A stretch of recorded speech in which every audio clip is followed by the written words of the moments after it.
Assalamualaikum warahmatullahi wabarakatuh. Menjaga kerukunan di lingkungan tempat tinggal kita merupakan tugas setiap warga. Persatuan sangat dibutuhkan untuk mencapai tujuan.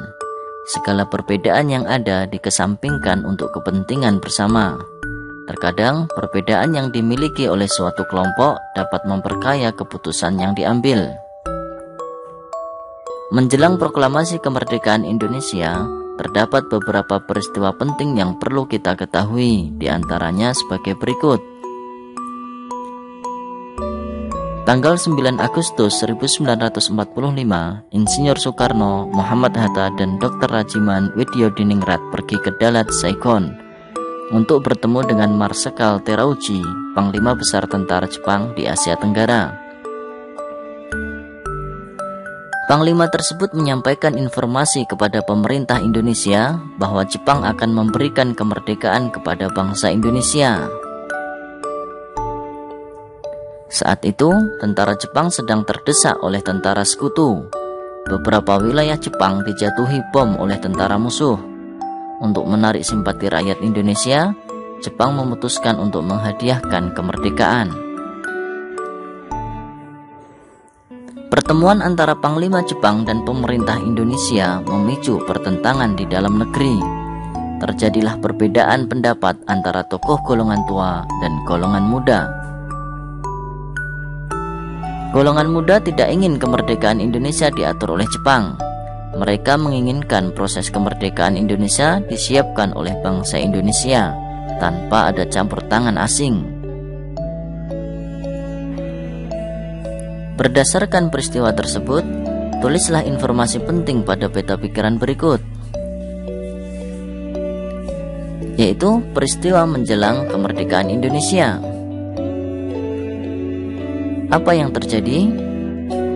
Pertemuan dalam rangka pemberian kemerdekaan.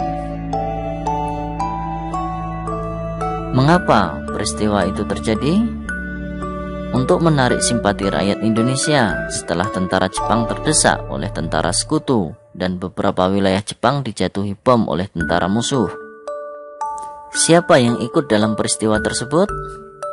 Yaitu Insinyur Soekarno, Muhammad Hatta, dan Dr. Rajiman Widyodiningrat sebagai perwakilan dari Indonesia dengan Marsekal Terauchi, Panglima Besar Tentara Jepang di Asia Tenggara.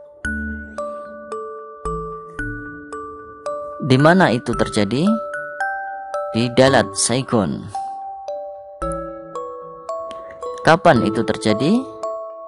Pada tanggal 9 Agustus 1945. Bagaimana itu terjadi? Pertemuan tersebut memicu pertentangan antara golongan muda dan golongan tua. Golongan muda ingin proses kemerdekaan Indonesia tanpa campur tangan asing.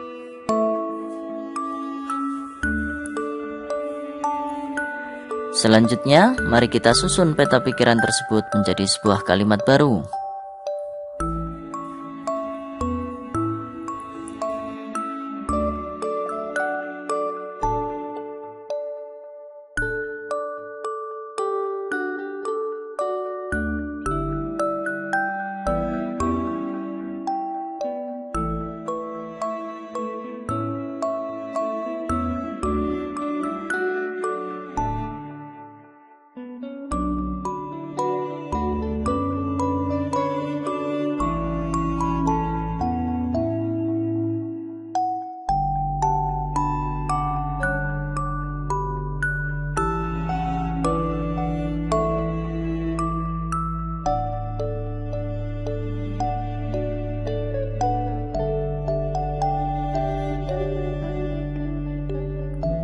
Itulah tadi beberapa peristiwa yang menarik untuk kita ketahui menjelang kemerdekaan Indonesia. Dan sekarang Indonesia telah merdeka. Kita wajib menjaga kerukunan dan persatuan, seperti yang terlihat pada gambar berikut.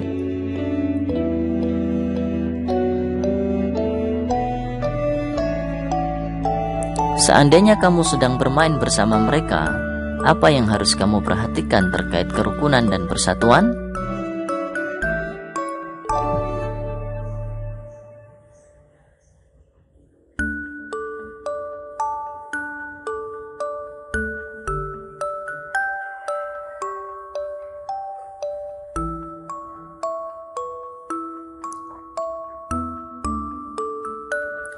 Apakah kamu telah menerapkan nilai-nilai kerukunan terkait persatuan dan kesatuan dalam kehidupanmu sehari-hari? Jelaskan dan beri 3 contoh kegiatan dan perbedaan yang ada.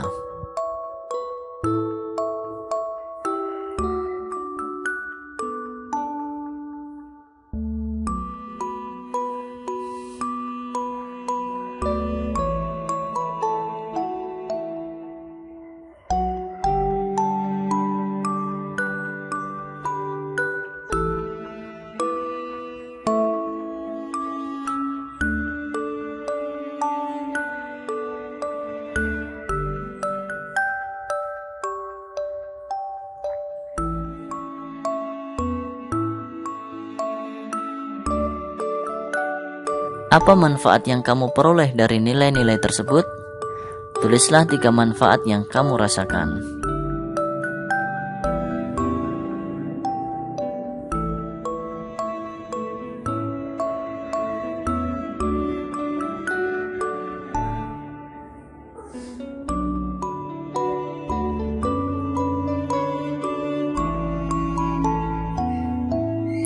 Sekarang kamu bisa merasakan bahwa menjalin kerukunan dan persatuan itu indah, bukan? Selanjutnya, mari kita bantu teman-teman kita untuk menghitung pertanyaan-pertanyaan berikut. Siti, Udin, Lani, Edo, Beni, dan Dayu menjual martabak buatan Ibu Lani. Mereka sedang bekerja sama untuk mengumpulkan dana bagi temannya yang sedang dirawat. Mereka mengikuti bazar makanan di lingkungan tempat Dayu tinggal. 6 sekawan menjual 8 martabak. Setiap martabak dipotong menjadi 12 potong. Mereka berhasil menjual 90 potong. Berapa martabak yang terjual? Berapa martabak yang tersisa? Untuk menyelesaikan pertanyaan ini, kita buat potongan-potongan martabak dulu. Ada 8 martabak utuh. Selanjutnya, setiap martabak dipotong menjadi 12 potong.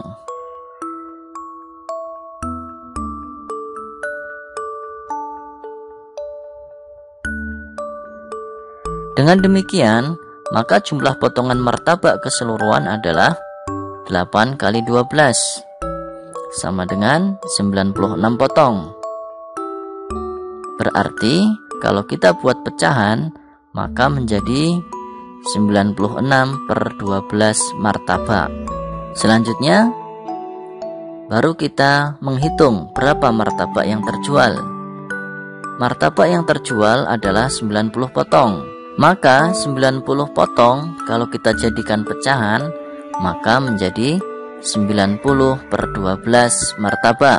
Selanjutnya, kita sederhanakan pecahan tersebut dengan cara dibagi dengan bilangan yang sama, yaitu sama-sama dibagi dengan 6, sehingga hasilnya adalah 90 bagi 6 sama dengan 15, dan 12 dibagi 6 sama dengan 2.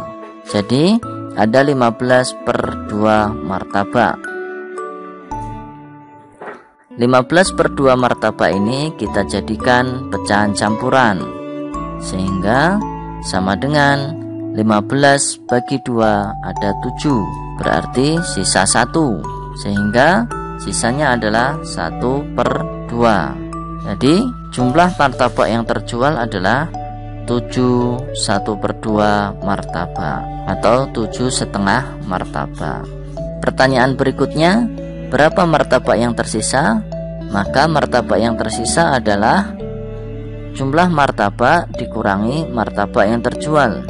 Jumlah martabak awalnya adalah 8 potong, atau dalam pecahannya 96/12. Kemudian martabak yang terjual adalah 90 potong, atau kita buat pecahan 90/12, sehingga kita kurangkan 96/12 dikurangi 90/12 sama dengan 6/12. Selanjutnya kita sederhanakan lagi, sama-sama dibagi 6. 6 dibagi 6 sama dengan 1. 12 bagi 6 sama dengan 2. sehingga hasilnya adalah 1/2 martabak. Jadi martabak yang tersisa adalah setengah martabak. Selanjutnya, selain martabak, 6 sekawan juga menjual dodol buatan Ibu Udin. Mereka memiliki 5/6 dodol. Seluruh dodol dipotong menjadi 6 potong yang sama. Berapa pembeli yang akan mendapat 5 potongan dodol yang sama? Maka jawabannya adalah, yang pertama kita buat gambar dodolnya. Ada 5/6 dodol. Dengan demikian, setiap satu dodol utuh terdapat 6 potong dodol. Sedangkan yang 5/6 dodol terdapat 5 potong dodol. Sehingga kita hitung jumlah potongan dodol keseluruhan, yaitu 5 kali 6 tambah 5. 5 kali 6 artinya ada 5 dodol yang berisi 6 potong dan tambah 5 potong lagi. Sehingga operasional hitungnya adalah 5 kali 6 tambah 5. Selanjutnya kita hitung 5 kali 6 sama dengan 30 ditambah 5 sama dengan 35 potong. Selanjutnya baru kita hitung berapa pembeli yang akan mendapatkan 5 potongan dodol yang sama. Karena pembeli harus mendapatkan 5 potongan dodol yang sama, maka jumlah pembeli sama dengan 35 potong dibagi 5. Jadi hasilnya adalah 7 pembeli. Demikian. Selamat, kamu telah berhasil membantu teman-temanmu menghitung beberapa pertanyaan di atas. Cukup sampai di sini dulu ya pembelajaran kita hari ini. Sampai jumpa di pembelajaran selanjutnya. Tetap berbahagia dan semoga sehat selalu. Wassalamualaikum warahmatullahi wabarakatuh.